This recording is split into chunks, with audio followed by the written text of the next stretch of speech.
them, and you told yourself, well, it's because my nephew is a recalcitrant at the highest freaking level, and because my sister abandoned him at 1 year old and left him with his father, he had more support than a doggone skyscraper with steel beams in it, and he just spent more of his adult life in jail and juvie than he has free, and everybody made the excuse because his mama left him when he was one.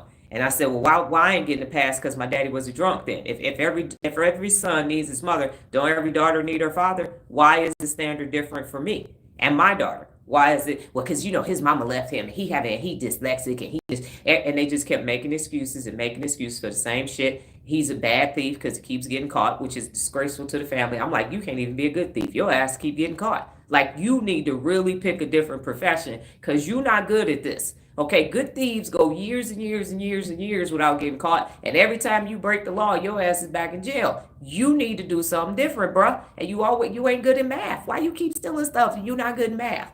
Pick a different profession. That's a side, even on some street shit. That's just a side note.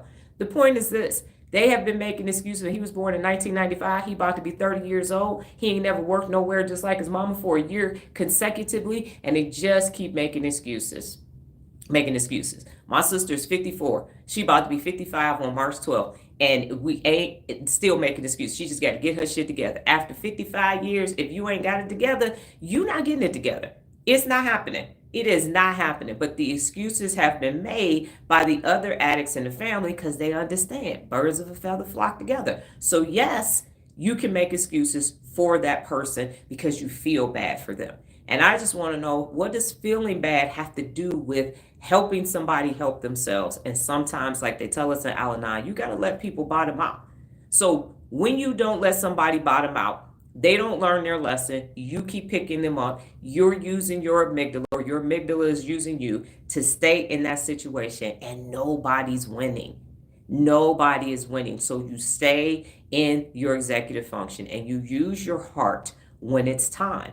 And your heart is connected because it's feeling. So it's connected to that amygdala. And you're like, oh my God, but they have it so bad. They have it so bad. And I had this conversation with my daughter in regards to my cousin, because 4 years ago, they both were in different situations. And as she was making the decisions that she was making, I started running off all the shit that she didn't have to do in 4 years versus what he didn't have to do in 4 years. And it became clear. Okay, he got to figure the rest of this out. He's grown. And there are now some things that he needs to demonstrate. And so for her, it's let go, but oof, what if he didn't get it all? What if he don't do what he's supposed to do? Then that shit's on him because he's grown. He will be 19 next week.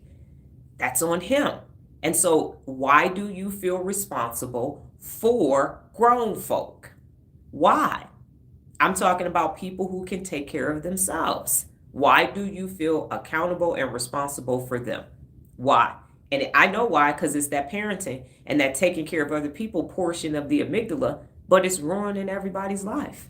It's ruining everybody's life. So you're letting this little bitty portion of the amygdala fuck everything up. That's what's happening. And so you don't want to hold them personally accountable, because now you got to go back into the executive function of your brain, and you have to be a hard ass. And as Lorenzo said yesterday, don't nobody like being held personally accountable, and it's negative. And the question is why? Why is it negative? Why?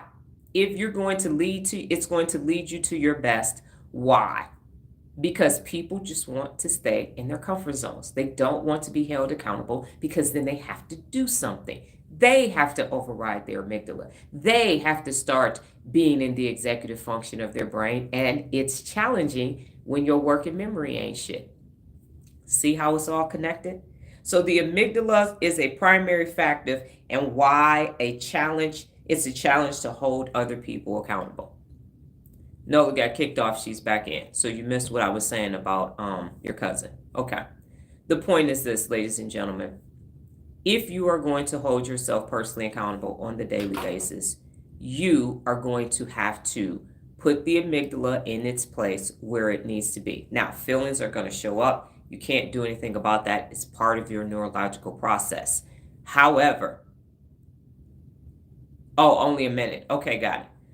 However, you have some soul searching to do, or some brain searching to do today. Okay, so let's have an open discussion now. What so far have you taken away from what I'm saying?